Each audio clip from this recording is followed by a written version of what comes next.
Well, good morning. We've got a real treat this morning. We've got ourselves a nice ribeye. So I just want to give a shout out to a local business. They are fairly new. They've only been open a few months. They're called the Carnivore Meat Shop.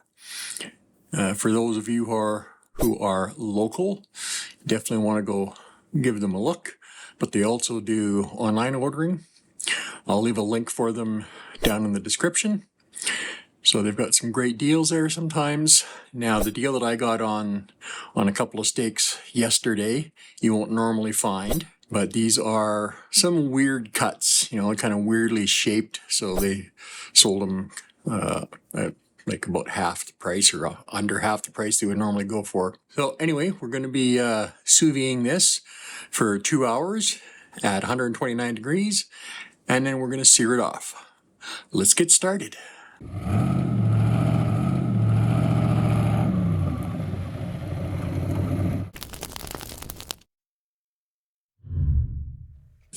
So you'll notice this morning that I'm using our Coleman 10-liter cooler, which I've taken the lid off. Just, it just takes up a lot less room, so I use it when I can get away with it. And it's actually really efficient when I put the lid sideways back on it. Keeps the water from evaporating. So on long cooks, I don't have to worry about refilling it all the time.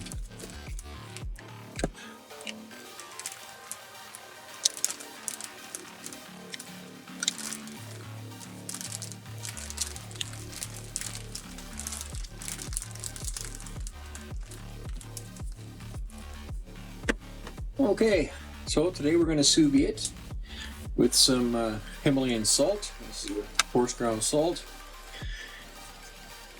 Now, if you saw my last video, you'll know that I didn't dry brine like I usually like to do. And what I've found out through watching some other videos as well as my own experience now, that when you're cooking sous vide, you don't need to do like a pre-dry brine. Now the last cook granted was, a 48-hour cook on a roast, but the salt penetrated all the way to the middle. So this is, kind of a bit of an experiment. We'll see if only cooking for 2 hours, if this salt still gets all the way through the meat. And this is a pretty thick steak. Now I think I only paid about $16 for this, but it's cut a little wonky. It's like 1.25 inches thick on one end and just under 1 inch on the other. So that's probably why it was on sale. It looks like a really nice ribeye. Although you can see there's not much of a cap on it, that tenderloin cap, so it's not going to be quite as tender as one that's, like 50% cap kind of a thing. But I don't mind that at all. After all, we are sous videing it, so that shouldn't be an issue. I'm just going to make sure I hit the sides here. And I will say that aside from it being cut a little bit wedge-shaped, it's actually beautifully cut and trimmed. So the reason it doesn't have that extra bit of cap that you normally see on a ribeye is that this obviously came from the one end of the rib roast. So that's normal. On the one end you hardly get any of that cap at all. On the other end you get like 40 to 50% cap.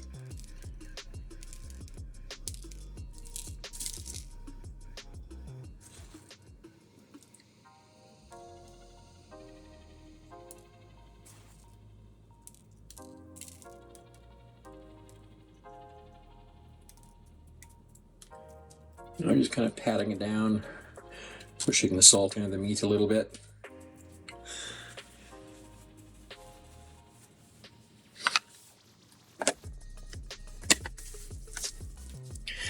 Now this is all I'm going to be using.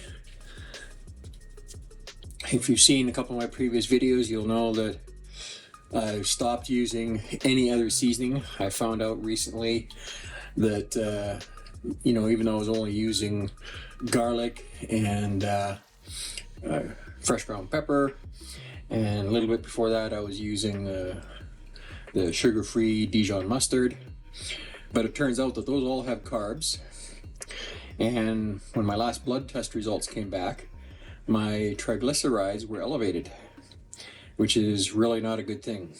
It's okay for a carnivore's LDL cholesterol to be quite high, 2 or 3 times what conventional doctors say is safe, but it's when your triglycerides get above normal that you need to start being very careful. So I'm going absolutely totally clean, no more seasoning except for salt.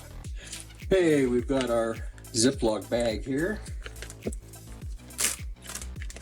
Just going to turn the top inside out so our zipper doesn't get contaminated when we put the steak in.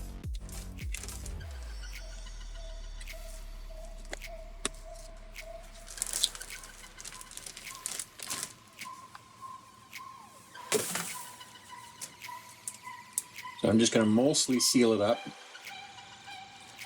And then we're going to use our displacement method to get the air out. I'm just going to set it in there. And we'll push it down a bit, and that water displacement will push all that air out of the bag. And then we'll just finish sealing it up. Okay, so I've already preset the machine. So we're going to be cooking at 129 degrees Fahrenheit. And that is 53.8 degrees Celsius. And I've set the time to 2 hours. So we'll get this started. Now, as with all sous vide cookers, until it reaches the proper cooking temperature, it does not start the timer. And now I'm just going to lay this across. It fits perfectly there, so we've just got a little bit of water still exposed to the air. So this will keep it from evaporating, so we won't have to top this up again. Now I made sure that the water level is about halfway between the minimum and maximum markings on the bottom of the sous vide machine. I'm going to do an upcoming video where I'm going to kind of really go over the sous vide machine in detail, how to take it apart and clean it, all that stuff, but that'll be for another video. All right, let's get this started and we will see you in a little bit. So we're done our 2-hour sous vide cook. So we're going to take it out and sear it up. Let's get going.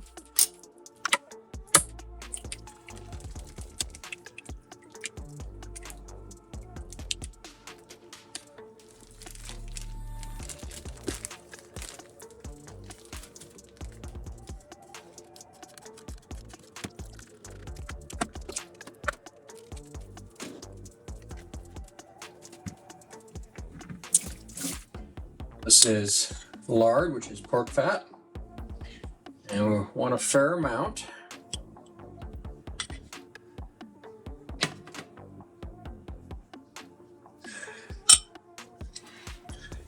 So as I've talked about before, you need to have a nice little layer of the hot fat in the pan, because that's what makes the interface between your steak and the pan. Otherwise it doesn't cook properly. Oh boy, this is just falling apart tender. Now we're not going to be saving any of the juices from this one. So we're just going to grab some paper towel. I'm going to pat this dry. And we have to make sure we get this really dry or it's not going to sear properly. It'll just steam it and overcook it.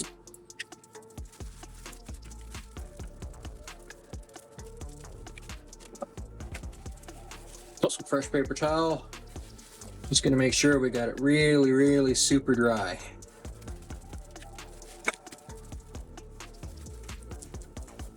This is just such an important step. I can't overemphasize enough how important it is to get this as dry as you possibly can. Look at how tender this is already. It's just falling apart almost. Now we're just going to give this a little more time to get heated right up. Now, just out of curiosity, I want to see how much this steak actually weighs. It's got a little weigh scale here. I don't know if you can see this on screen or not, probably not. So it looks like we've got 1.55 pounds. So that's a nice size steak. And for a carnivore, since that's going to be my entire breakfast, that's perfect. Okay. Oh, look at that. It just fits in the pan. And we're going to be searing that about a minute on each side. Now, because we cooked this at 129 degrees, if we have to, we can sear it a little bit longer.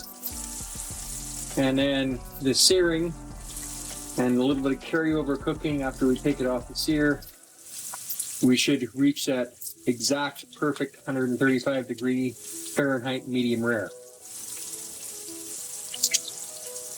All right, take a look here. Oh yeah.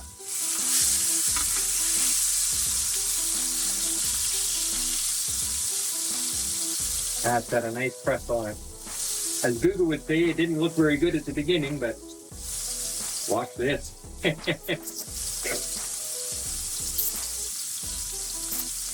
Yeah, that caramelization or the Maillard effect makes all the difference in the flavor.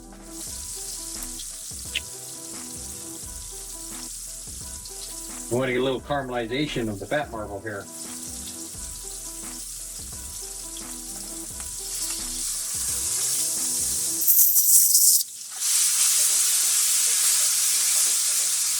I'll just give it a little bit more, maybe another 30 seconds or so. Do the same on the other side of them.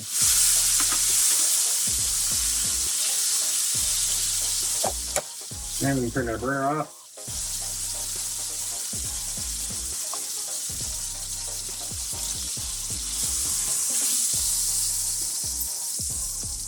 Oh, would you look at that? That is a beautiful thing. And we'll pour our excess fat back. You can do this about 4 or 5 times before it'll start getting a little weird flavored. So I am going to let that rest for a little bit.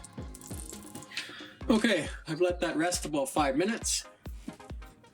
So we'll just, well, let's just take this end here and we'll cut a nice piece out of here.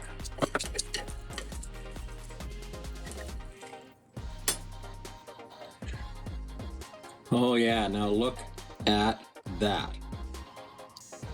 Perfectly medium rare.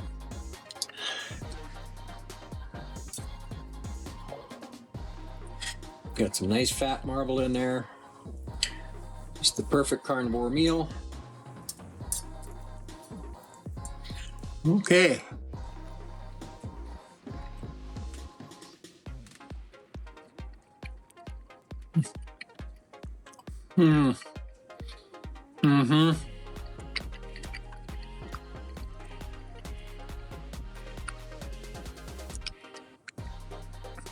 Wow. Absolutely perfectly done.